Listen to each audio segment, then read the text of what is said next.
আষাঢ় কৃষ্ণপক্ষিয়া যোগিনী একাদশী। ব্রহ্মবৈবর্ত পুরাণে যুধিষ্ঠির শ্রীকৃষ্ণ সংবাদে বর্ণিত আছে। যুধিষ্ঠির মহারাজ শ্রীকৃষ্ণকে জিজ্ঞাসা করলেন। তদুত্তরে শ্রীকৃষ্ণ বললেন, হে নৃপ শ্রেষ্ঠ, সর্বপ্রকার পাপনিশিনী যোগিনী একাদশী আষাঢ় মাসে কৃষ্ণপক্ষে অবস্থান করে। এই তিথি ভবসমুদ্র পারকারিণী। একদা অলকাপুরীর অধিপতি কুবের নামে এক শিবের প্রিয় ভক্ত ছিল। তিনি প্রত্যহ বিল্লপত্র ও গোদুগ্ধ দ্বারা শিব পূজা করতেন। তার হেম যক্ষ নামক এক মালী ছিল। ওই যক্ষের বিশালাক্ষী নামী এক সুন্দরী রূপবতী স্ত্রী ছিল। হেমযক্ষ তার স্ত্রীর প্রতি এত অনুরক্ত ছিল যে নিত্য শিব পূজার জন্য মানস সরোবর থেকে ফুল এনে কুবেরের নিকট দিলে পূর্বাহ্নে কুবের ওই ফুল শিব পূজায় সমর্পণ করতেন। কিন্তু সেদিন নিত্য শিব পূজার ফুল কুবেরের নিকট পৌঁছে না দিয়ে সে তার প্রিয়ার প্রণয় পাশে আবদ্ধ হয়ে গৃহেতে থেকে গেল, যার জন্য ক্রমে ক্রমে বেলা দ্বিপ্রহর অতিক্রম হতে চলল। কুবের মালির জন্য পথ নিরীক্ষণ করে অবশেষে বিরক্ত বোধ করে তার বাড়িতে লোক পাঠাতে বাধ্য হলেন। তার এই বিলম্বের কারণে জানা গেল যে সে তার স্ত্রীর সঙ্গে প্রণয় পাশে আবদ্ধ হয়ে আনন্দে উন্মত্ত প্রায়। দূত এইসব বৃত্তান্ত যক্ষরাজ কুবেরের নিকট খুলে বললেন। কুবের অত্যন্ত ক্রুব্ধ হয়ে তাকে তার নিকট সত্বর হাজির হওয়ার নির্দেশ দিলেন।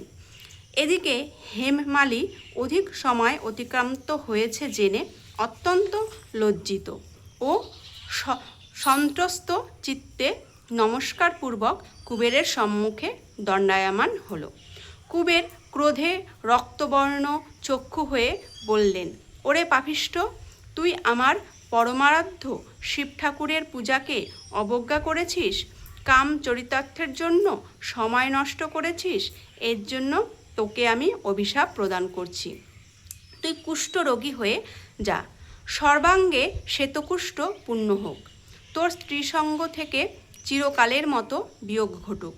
ওরে মূর্খ, ওরে অধম দুরাচার, এক্ষুনি অলকাপুরী থেকে ভ্রষ্ট হয়ে অধোগতি লাভ হোক।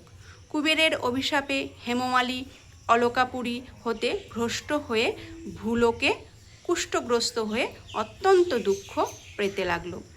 অন্ন জল অভাবে ভয়ঙ্কর মনকষ্টে এক গভীর অরণ্যে প্রবেশ করল। ক্ষুধায় তৃষ্ণায় ছটফট করে রাত্রিতে ঘুম আসে না, দিনে সুখ শান্তি নাই। শীত গ্রীষ্ম বর্ষায় আক্রান্ত হয়ে অত্যন্ত দুঃখ ভোগ করতে লাগলো। কিন্তু পূর্বের শিবভক্তির প্রভাবে তার পূর্বের স্মৃতি লোপ পায়নি। অত্যন্ত দুঃখের সঙ্গে নানা স্থানে পরিভ্রমণ করে সৌভাগ্যক্রমে হিমালয় প্রান্তে এসে উপস্থিত হলো। তথায় দৈবানুগ্রহে সপ্তকল্প আয়ুসম্পন্ন মার্কণ্ডেয় ঋষির দর্শন লাভ হলো। নিজে বড় পাপী, তাই দূর থেকে মুনিকে প্রণাম জানালো। মুনি ঠাকুর বড় দুঃখে দুঃখী, কৃপালু, তাই কুষ্ঠরোগীকে ডেকে জিজ্ঞাসা করলেন, তোমার সর্বাঙ্গে এই কুষ্ঠব্যাধি হয়েছে কি জন্য? তুমি এমন কি কুৎসিত কর্ম করেছিলে যার জন্য এই মহারোগে আক্রান্ত হয়েছ? এখন সেই হেমমালী বলল, হে মণিবর, আমি যক্ষরাজ কুবেরের বাগানের মালী, আমার নাম হেমমালী। প্রতিদিন কুবের কর্তৃক পূজিত শঙ্করের নির্মিত ফুল মানস সরোবর থেকে আমি এনে দেই। একদিন ফুল এনে কুবেরকে না দিয়ে কামমোহিত হয়ে আমি আমার স্ত্রীর প্রণয় পাশে আবদ্ধ হই। যক্ষরাজ খুব রেগে গিয়ে আমাকে অভিশাপ দেন। সে কারণে আমি কুষ্ঠব্যাধিতে ভুগছি এবং আমার স্ত্রীর নিকট থেকে বহুদিন যাবৎ বিচ্ছিন্ন হয়ে আছি। না জানি আজ কোন অজ্ঞাত সুকৃতি প্রভাবে আপনার চরণ দর্শনের সুযোগ হয়েছে। হে মুনিবর, শুভ ফল প্রাপ্তির আশায় আপনার শরণাপন্ন। শরণাগত জনকে কৃপাপূর্বক আশ্রয় দান করুন। তখন মার্কেন্ডীয় মুনি বললেন, আমি তোমাকে পরম কল্যাণকারী ব্রতের কথা বলছি, শ্রবণ করো। তুমি আষাঢ় মাসে কৃষ্ণপক্ষিয়া একাদশী ব্রত পালন করো। এই ব্রত প্রভাবে তুমি অবশ্যই পূর্বের দিব্যরূপ ফিরে পাবে এবং কুষ্ঠরোগ থেকে মুক্তি পাবে।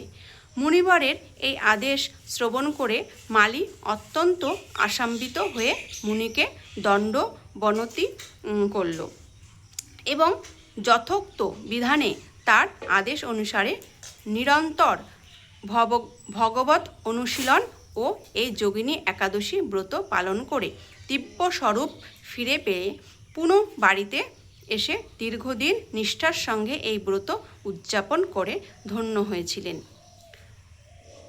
আপনারা সকলেই আশা করি শ্রবণ করলেন এই যোগিনী একাদশীর ব্রত মাহাত্ম্য। ভালোবেসে বলে যাও রাধে রাধে।